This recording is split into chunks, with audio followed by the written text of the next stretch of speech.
Hey guys, welcome back to the Aging Games podcast. I've got a big treat for you guys today. I've got Brenda Grate, my very good friend and my sidekick at the Aging Games. And this is going to be the Lynn and Brenda show. I know she's a little bit nervous. Don't be, Brenda. Welcome. So happy to have you here. Thank you. Thank you. It's great to be here. This is our first official chat. And Brenda is also our resident herbalist on the Aging Games.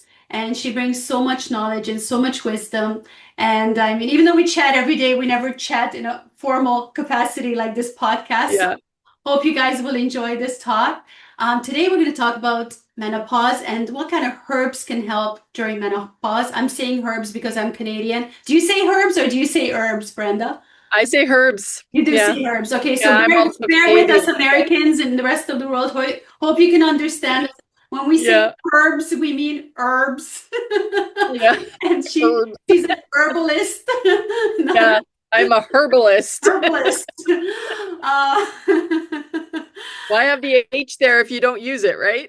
exactly. And then, in the UK, they have this thing where they say, what do they say? I don't know, they say something weird with the H, like A H. They call it a H, H. H, yes, H. What is that? H. If you're in the UK, tell us what the H is all about. Yeah. What the H is it? So, Brenda, to begin with, I always ask my guests to tell us a little bit about yourself, who you are, what you do.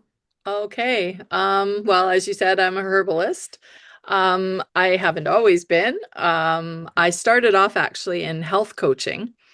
And once I got my certification in that, I actually kind of felt like I was missing something.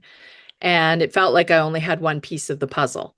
And so that's when I explored a bit more and I got a little deeper into it and realized that herbs was actually what I really wanted, what I was really interested in and what I felt clicked the most with me and with what I do. But I was born in California, so actually I am an American. We won't hold that against you. No. But I moved to Canada when I was only 2, so I grew up there and lived on the west coast of Canada. You were from the east, from No, well, the Toronto. middle, Toronto, yeah. Yeah, well, yeah, I guess Yeah. that's true. From the middle. Canada's a big country. Yes. And I was married there, raised 4 children. I now have well, actually, I have 2 granddaughters.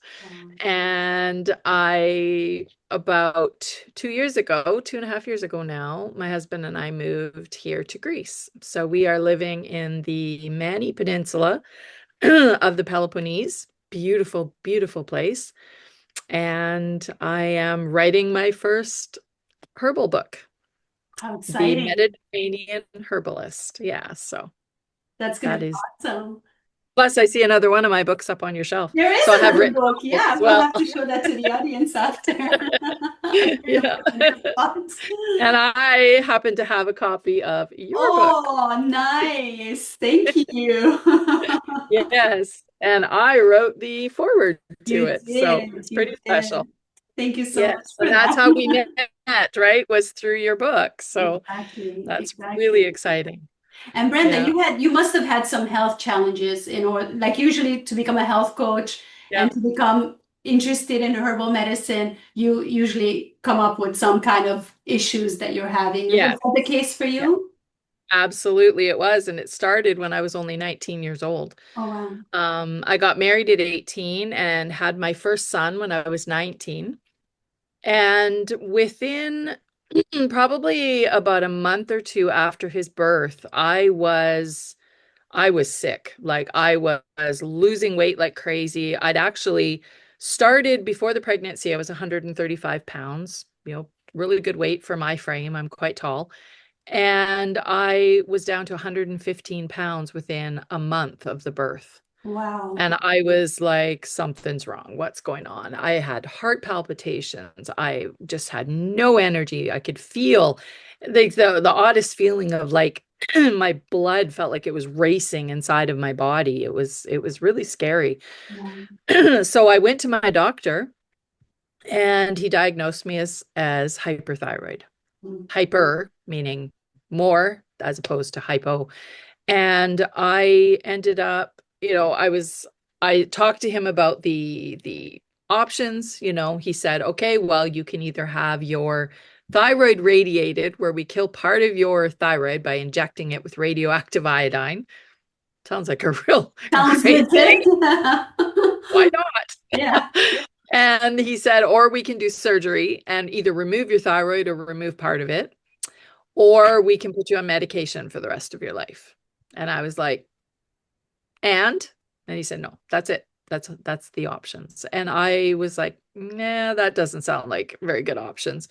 And lucky for me, I was actually raised by a hippie mom from California. You know, there was a lot of parts about my childhood that weren't great, but the one thing that I am really grateful for is she really taught me about being natural, about avoiding as much as possible chemicals and additives and processed food. And, I remember as a kid, I would just die to get potato chips, and I wasn't allowed to have potato chips.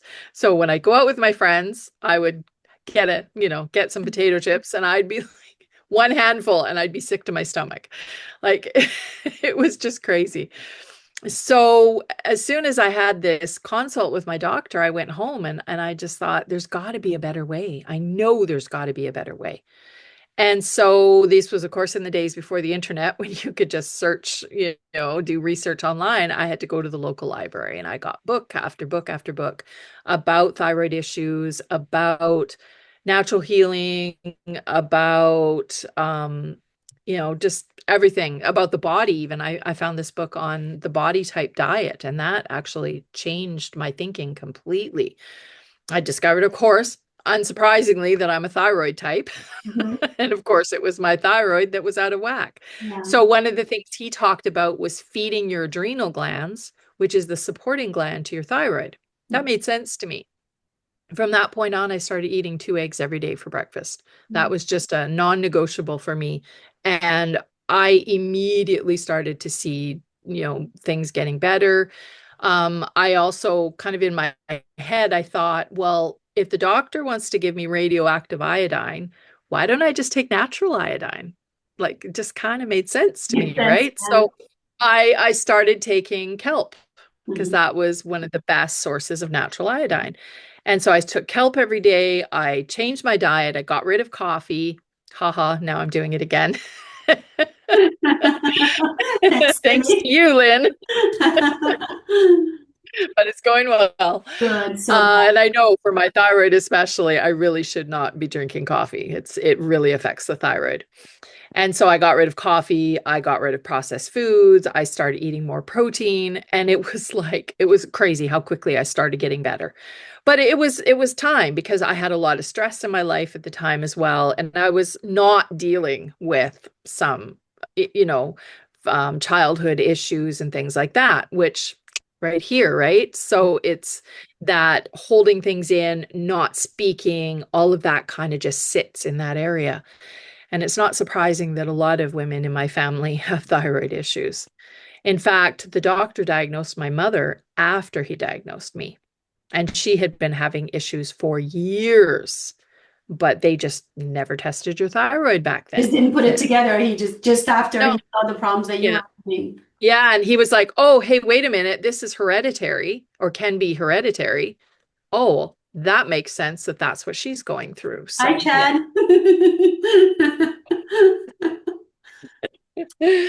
Chad. So yeah, but also my doctor said when I was pregnant or breastfeeding, he couldn't treat me. So I went on to have 3 more babies after that in quick succession. And the doctor kept bugging me saying, Brenda, we need to get this fixed. Brenda, we need to get this fixed. I didn't tell him what I was doing behind the scenes because I was 19, 20, 21. I wasn't very confident in standing up to authority, especially back then. Like you did what your doctor said and that was it, right?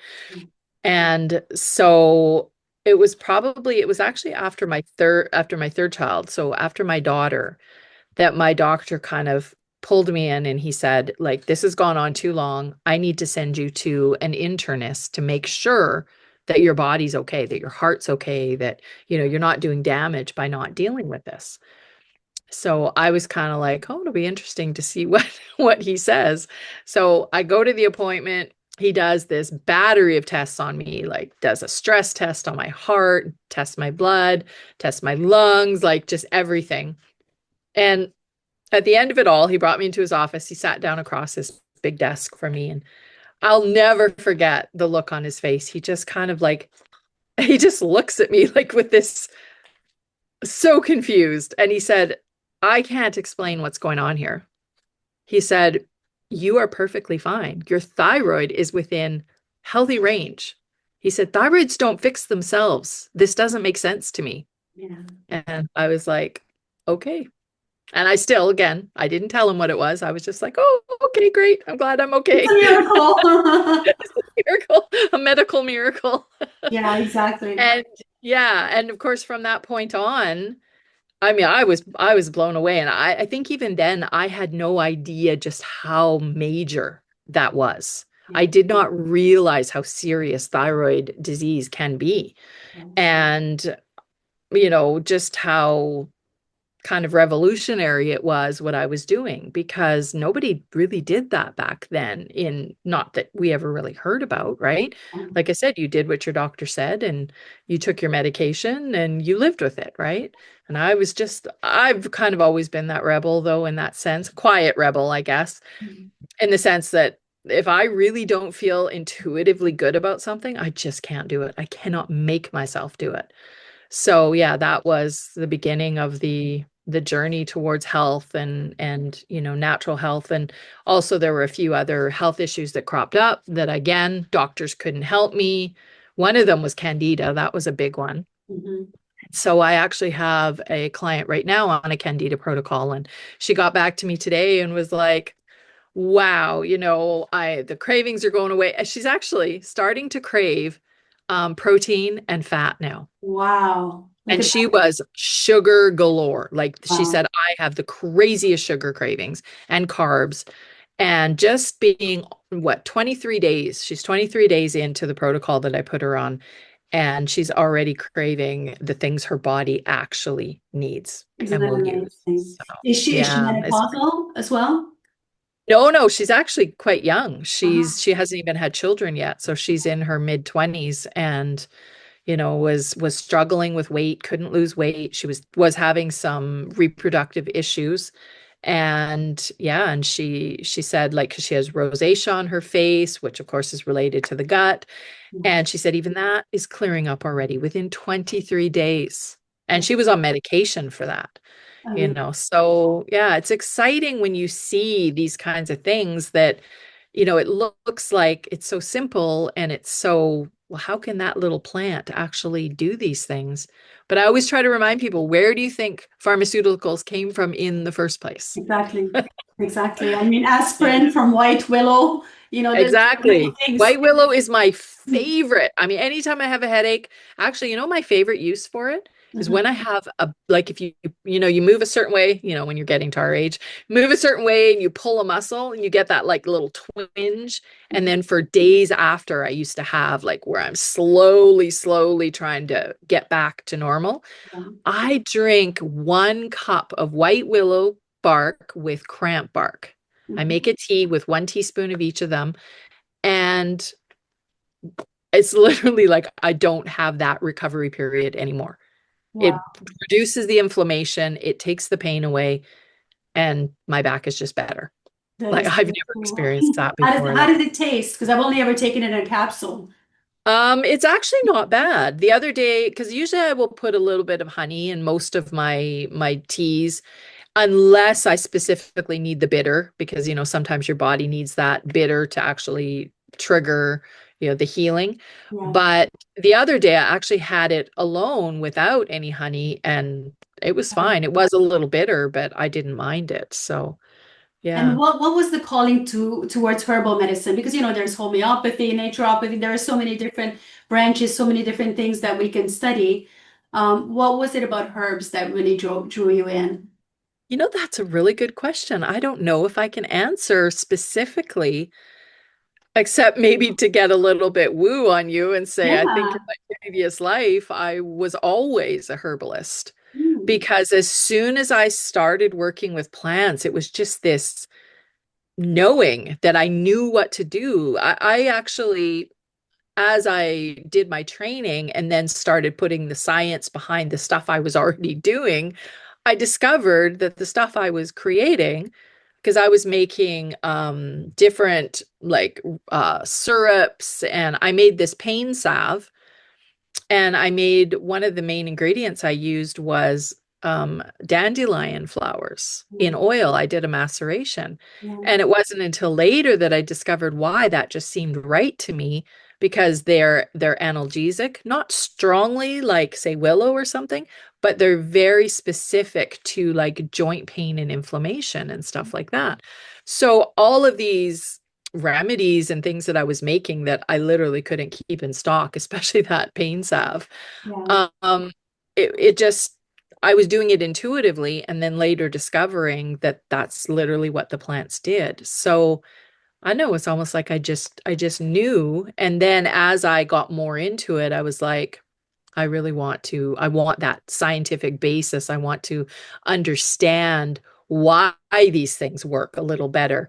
But the truth is, I went through all of that. I understood it.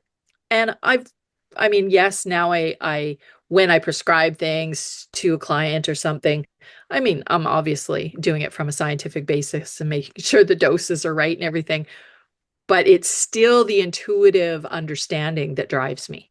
It's that's what, my favorite herb right now is nettle, and mhm, I'm using it for so many things.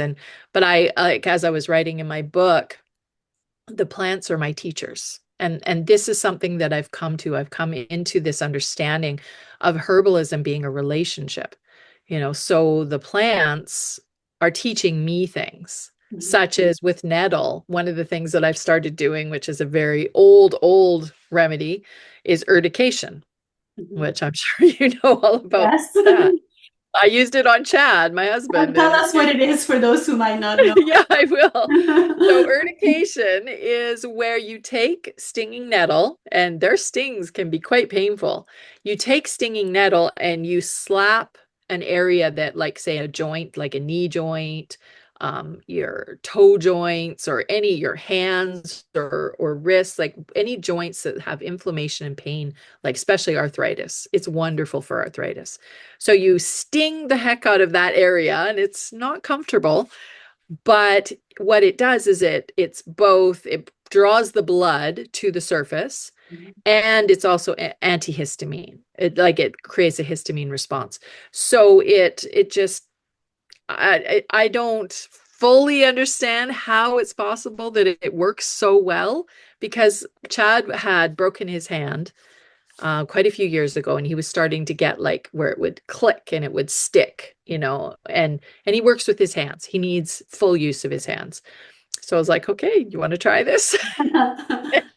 So He did basically, it. He just you put came. on gloves on your hands so that you're not stung by the nettle, right? And then you take it and then you just beat your husband with it until he's Pretty choking. much. Yeah, pretty I much. love it. I know, right? It's Oh, brilliant. it's good for you, honey. I promise it's good Yeah, for look, honey, look what I've got for you. you. Come here, That's baby. so good. So yeah, so I did that on his hand, and we literally did one application, and it's been over a year since he's had pain in that hand. Or he just doesn't want to tell you because he suffers a lot of pain. Oh, my hand's fine, honey. It's good. It's good, it's good, trust me. And then I That's had amazing, another though. client who had arthritis in her knee, and I told her about this, and she was in so much pain that she was hobbling around. She could barely walk, and was taking, I mean, I got nervous when she told me. I think she was taking somewhere like, I don't know, 10 or 15 ibuprofen. Like, I was going, are you crazy? You're going to destroy your stomach. But she was in so much pain and nothing was working.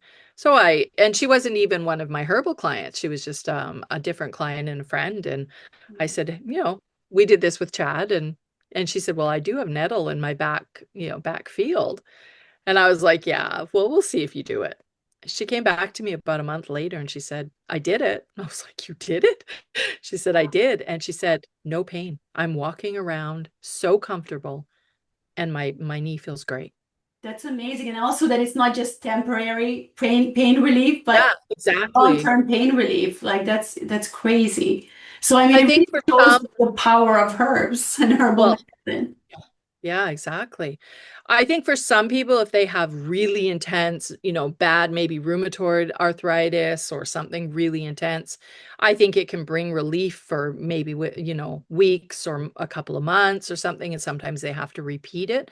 But obviously, with anything, you want to address the root of the issue. So if you've got this inflammation, let's address the inflammation of the body Yeah, while we use the urtication to help relieve the pain right now. So, quite often with herbal medicine, it's not just the one thing that you're doing, you're making sure that you're addressing the root and then giving the relief immediately. So there's that level, but then let's work on the root of the issue so that we don't have to even do that anymore.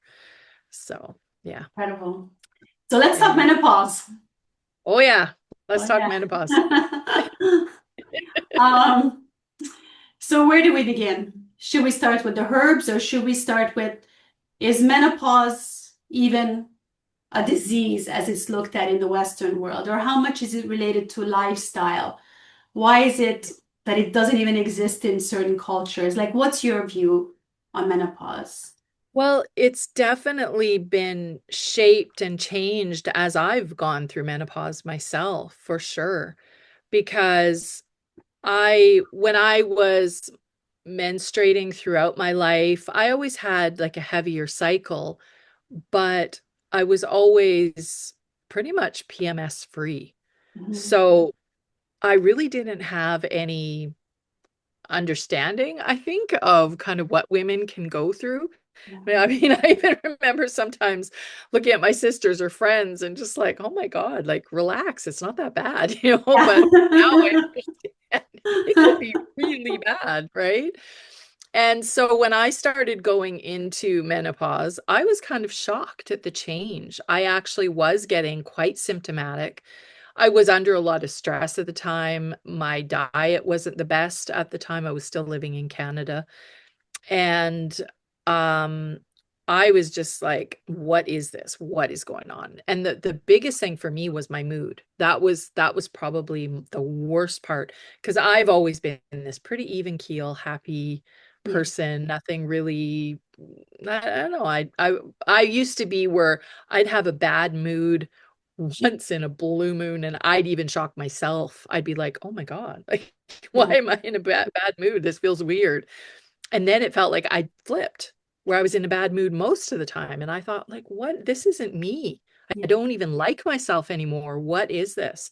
So at the time, I was actually kind of going through some of my herbal training, and I came across this it was just a little tiny section in my herbal textbook that of this tincture that my professor had created and had used with women for over 30 years. And I kind of up to this point, I was using a little bit of a motherwort tincture that was helping with the hot flashes. So I had a little bit of herbal stuff I was doing, but nothing was touching the mood. That was a big one. The hot flashes I was managing, but I was just still really struggling with that. So I saw this, and it was actually a tincture of 5 different herbs. One of them is Dong Quai, which is a very common traditional Chinese medicine Yes. herb. And the others were black cohosh, blue cohosh, cramp bark, and I always forget the last one. Red clover. No, actually, that's a really good one as Yeah. well. Sage. Blessed thistle. Blessed Yes, it is. thistle. Uh-huh. Yeah. Which So is there were also really those good for, five. that's good for the liver as well, right? Yeah, Yeah. yeah. Most of the thistles are for sure. And so I was like, hey, I'm gonna give it a try. And so it was actually my first tincture that I'd ever made as a herbalist. I was like, okay, I'm gonna do this. I got all of the herbs, made the tincture, and I tell you, probably within days of beginning to take it, I noticed a change. and it just felt like everything balanced out. I felt normal again. And that's why I named that tincture my happy juice I love because it was that. like Happy it brought juice. my happiness back. It sounds a little naughty, so I like Yeah, it. it does. And well, because it brought a few other things back too. So That's maybe it was a little fantastic. funny. Yeah, So it for the really did because yeah, it, sorry, go it ahead. made me feel like it brought me back to before I went started into menopause is what it really felt like. That's amazing. Yeah. And did you Yeah. gather the herbs yourself, or were you able to source them in a shop nearby or No. something? Well, with some of the more, because Dong Kai is a little bit more of an exotic herb, Yeah. so I actually had a really good shop in Toronto actually Mm. that I ordered from because they were really ethical. They, were very open about where they sourced the herbs from and everything. And so I used to, I mean, when I lived in Canada, I didn't understand the wild crafting and the relationship with, the plants that I have now living here. Yeah. Um, I was beginning when I was still in Canada. I did go out and collect nettles and I was growing yarrow in my garden. I was growing a few different herbs, but it was kind of like at that beginning stages of I'm sourcing these herbs and I'm making this medicine, Mhm. which was really great. Yeah. But now I'm at a completely different space completely. For example, like I was telling you, nettle is one of my favorite herbs right now, or one that I'm spending a lot of time with. And I've gotten to the place where I actually collect nettle barehanded and it doesn't sting me. Really? How? Yeah, I don't know. I Is don't is know. that like the beekeepers once they make friends with the bees and the bees no I longer don't sting them? know. But I just kind of intuitively felt as I was spending time with it, as I was collecting it, I just didn't want, I don't know, I wanted to allow, because one of the things that nettle taught me is the medicine is in the sting, right? With like Mhm. the urtication, all of that. So sometimes those super intense herbs that have that protection are very protective for us as well. And so I see that very much in nettle. And so I don't know, just felt, and I know that there are other herbalists out there as well who do the same thing. I didn't know about that before, but I recently discovered that and thought, oh, I get it. I understand why. So I went out just the other day and I tend to just pick the tops off of them. So I let them, grow and bush out. Yeah. And I'm, picking the tops off of them and not a single sting.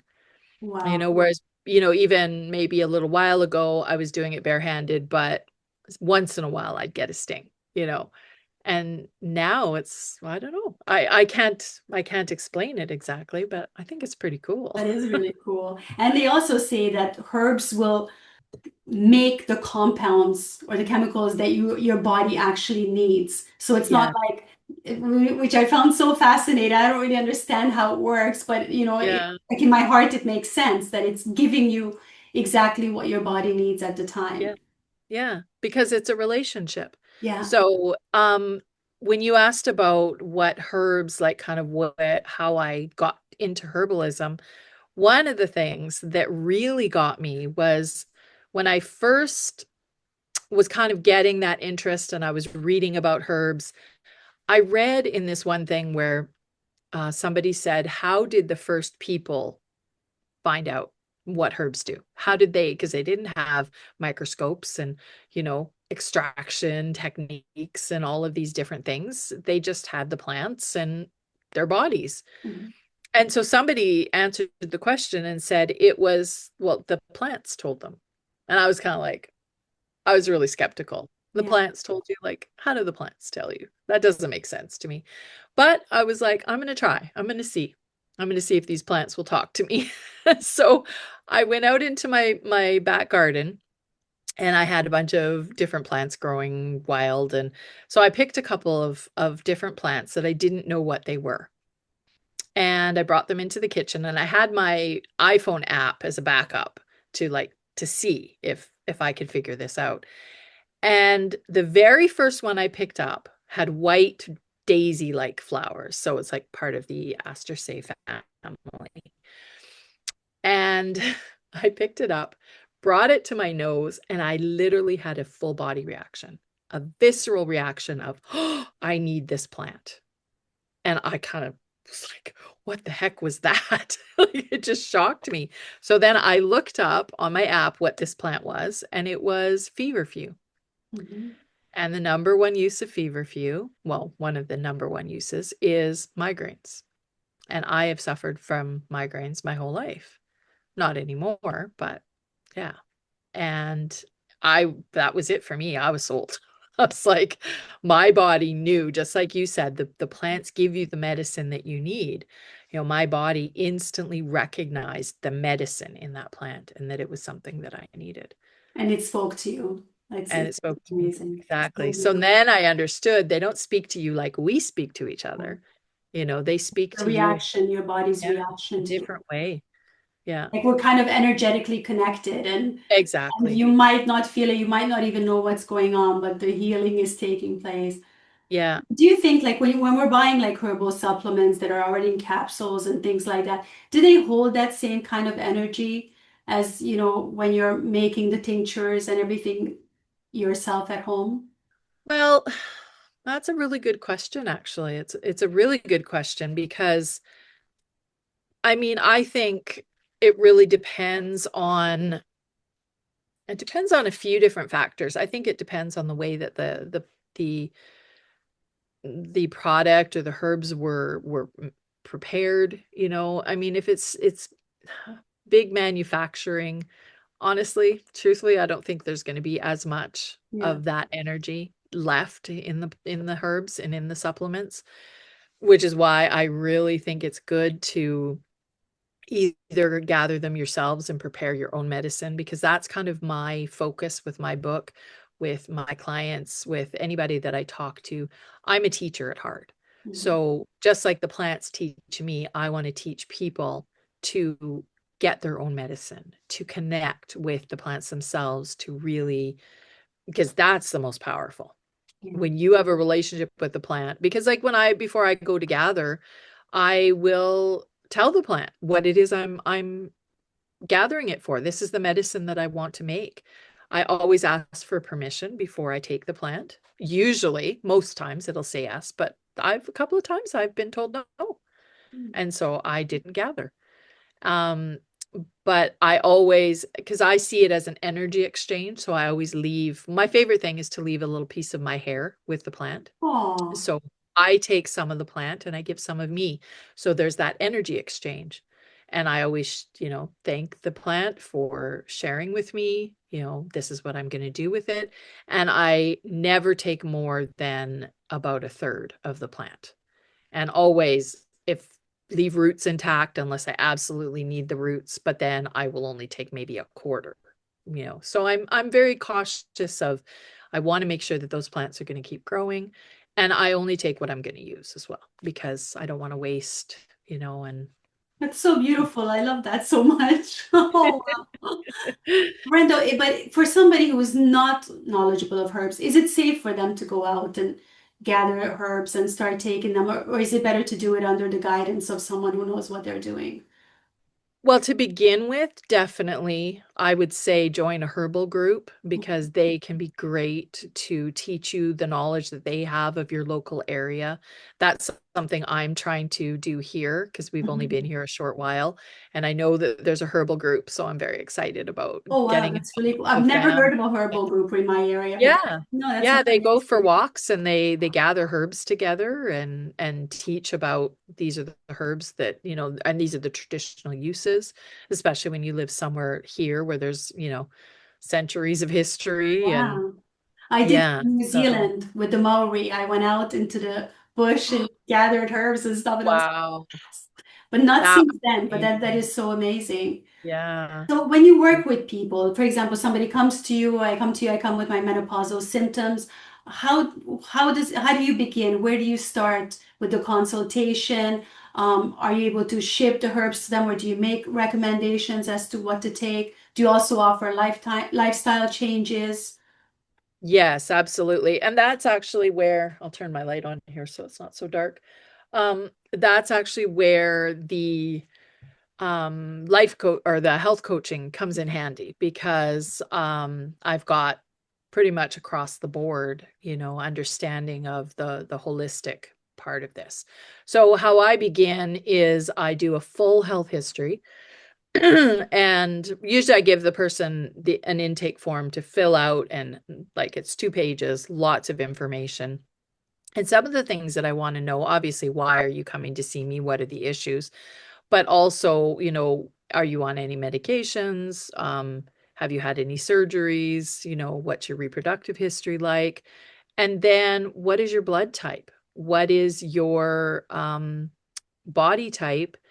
And oh, the other one, I was just lost it. I know. Your blood type and oh, your ancestral history. So where did your ancestors come from? Mhm. Because that's a huge part of your diet, right? Yes. Some foods that work for me because my ancestors are all from Europe might not work for people who are native Canadians, right? Yes. It's going to be different. So I do a full health history, and then usually my initial consultation is probably about 2 to 2.5 hours. Wow. And, we talk about everything. What is your lifestyle like? How much time do you spend outside? How much processed food do you eat? What's your stress level like?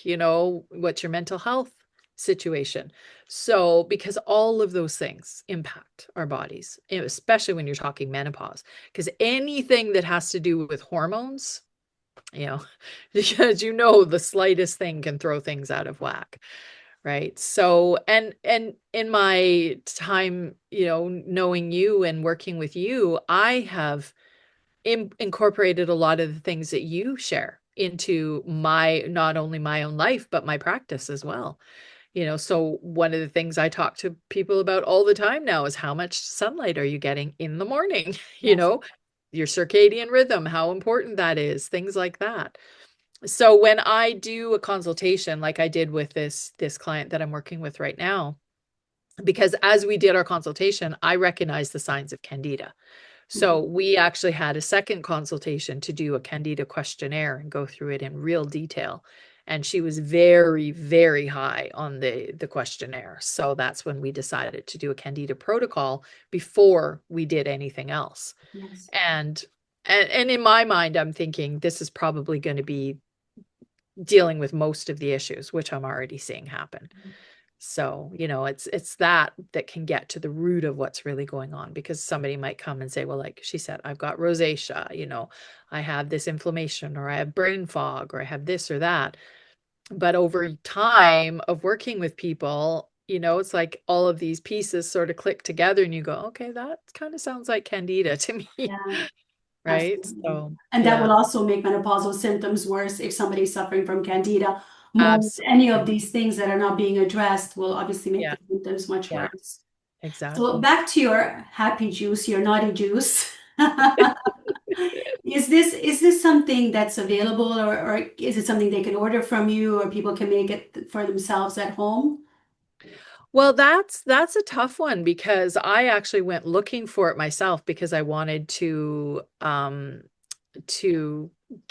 get it for some other clients. I ended up, while I was still in Canada, excuse me, I made it for a couple of people. This one lady had really bad fibroids, really bad. And she had zero sex drive. She was getting up in the middle of the night to go pee. She was only like in her early 30s, so she Mhm. wasn't that old. And she had a lot of really serious bloating. All of these issues were going on. And I I put her on the happy juice. And within 2 months, she called me and she said, "What the hell did you give me?" She said, "I can't leave my husband alone. No, I don't get up in the middle of the night anymore. My periods are back to normal. Like everything just feels fantastic." it's amazing. So, and she had been dealing with that for years, years and years. So that really sold me too. I could see just how powerful it was, but unfortunately, they stopped producing it. So with me being in Greece, it's very difficult for me to make this and ship it to people. Yeah. So, like I said, I will give people the recipe and say, okay, this is how you make a tincture, because tinctures are very easy. Yeah. It's when you think about it, like the old way of making medicine, you basically took a bunch of herbs, put it in a jar, pour alcohol over it, and stick it on a shelf for 6 to 8 weeks, shaking it now and again. Mhm. And then you strain off the alcohol and you take droppers of it every day. That's a basic tincture. Now I don't recommend that everybody just willy-nilly go and make Yeah, tinctures of because course. the medicine can be quite strong. Yes. But under guidance, you can learn how to make your own medicines and your own tinctures. But I still very strongly believe that it starts with your diet. It basically starts and ends with your diet and your lifestyle. And so that's something I major on with people, like what you say, getting out every day, moving your body. We're meant to move. Yes. We're meant to be out in natural light, especially early in the morning, um, eating proper food. Like my husband calls it one ingredient food. Yeah. That's what we eat, I right? agree. Everything right from source, right? So we're lucky here. We get really, really good, wholesome food that was very hard and very expensive, hard to get and expensive in Canada. Mhm. So yeah, that's one of the reasons that we moved actually Oh, was really? yeah, it was a big part of it was to get away from that processed food and everything costing so much. And we just wanted a simple life and well, we're living it now, that's for sure. And it's such a different lifestyle. I live in the Mediterranean as well on the other side, but Yeah. a little bit west of you. But still, it's like, I just saw this meme the other day and it was so funny. Like, in North America, people are working their butts off, wanting to become millionaires so they can go and relax and live a happy life in Europe. And then they show Yeah, this guy, I don't know if you saw it or not, this guy in Italy just floating around on like a little dinghy, and he's like, this is Jose or Luis or whatever, and he makes 35,000 a year and he's living his best life. So, exactly. and I think it's really a different mentality in Europe. It is. Yeah. I'm in Spain right now, and for sure here it's like family first, food first, Yeah. thing first, Yeah. leisure time first, and then work is like, way down the list. And I Yeah. think that makes such a big difference when it comes to health and longevity and everything else, probably menopause as well. If your lifestyle is good and healthy and you're eating good food and you're connecting with nature and you're out there getting the morning sun, I mean, what more can you ask for? We're so Yeah. lucky. Yes. Oh, I totally agree. And I found as soon as I started getting that morning light and spending time outside and moving my body and eating good food, I didn't need my happy juice anymore because I Interesting. know I'm not fully done menopause, Yeah. but I don't need it. My body's in balance. Yes. So these things, the medicine can help to correct something, but unless you do the things that keep your body in balance, you're just going to have to keep correcting it, right? So, yeah, I Absolutely. totally Makes agree. And sense. and Yeah. I feel so lucky. I really do. Yeah, I me love too. it Every here. day that I wake up, well, not for the last 2 months because it's been just raining nonstop, but generally, yeah, I know, we're here too. we are very lucky. Yeah. Brenda, Well, if we have somebody, nothing really to complain when the whole world is being snowed. I know, crazy. Brenda, if somebody wanted to get more information or wishes to work with you, do you work with people all over the world? Um, where can they find you? Where can they find more information? Okay. Yeah, I work with people either locally or around the world. I do Zoom calls for consultations. My website, mugwort and meadow.com. So mugwort, the plant, and Mhm. meadow.com. So I'll make that's sure to link it all below so people can. yeah, and that's my website, that's my socials, everything's under mugwort and meadow. So Wonderful. And when is your new book coming out? this year, probably Here. fall, winter. I'm handing it in by I think April. I think roughly around April is when I have to have it to the publisher, and then yeah, then it'll be up to them. How And they're exciting. pretty quick, so I think by fall, winter it should be available. Can I write the foreword? Yes, of course, Oh, you thank better. you. Thank you. And I want to show you guys Brenda's previous book as well. This is The Invisible Girl. Tell us a little bit about this because I haven't had a chance to read it yet. I'm waiting for good weather. I need good weather to lie outside to Yeah, read. right. Yes, The Invisible Girl is actually a young adult novel, and it kind of came about in a funny way. My agent had signed me, and through actually reading a short story that I wrote called A Box for a Table, which you will find at the back of that book. And it was basically a stream of consciousness piece that I'd written about my childhood because I had a pretty crazy childhood. And I'd kind of written it in one sitting and barely changed a word. It was one of those just, and that doesn't happen very often. But she read it and she was like, because in the story, I actually say, I wish I could write myself into a book called The Invisible Girl. Mhm. And the agent said to me, you need to write that book. And so that was that book. So this is a bit So of a biography then. it's got pieces, Uh-huh. yeah, but it's definitely fiction. It's a little bit I can't, the sad thing is it's one of those books where you cannot give away even a little bit because it Okay. totally Don't do reveals it then. the Don't do big twist at the end. But yeah, it's one of those books where you're going, what? What is going on right now? it. That's good. So yeah, I it's love good. A those friend kinds of of mine actually just read it and she absolutely loved it. And she said she's giving it to a friend of hers to read. And Oh, so nice. yeah. Wonderful. Thank you very much, Brenda, my soul sister. I'm Yes, sure we were burnt at the stake at one point together, absolutely we were. but that's going to be in a different book, guys. Brenda, Yeah. thank you so much for being here. Guys, make sure you check out Brenda's websites and also her social media. Follow her and check her out for any consultations or help. And also, join the inner circle of the aging games where Brenda's Yeah. regularly posting about different herbal medicines and everything. And you can also ask her questions. Thank you guys so much for Thank watching. you. Thank you, Brenda, for Thanks, being Diane. here. And please don't forget to like, subscribe, and share this episode with someone that you think would benefit from it. Take care, everyone. Bye, guys. Bye. Bye.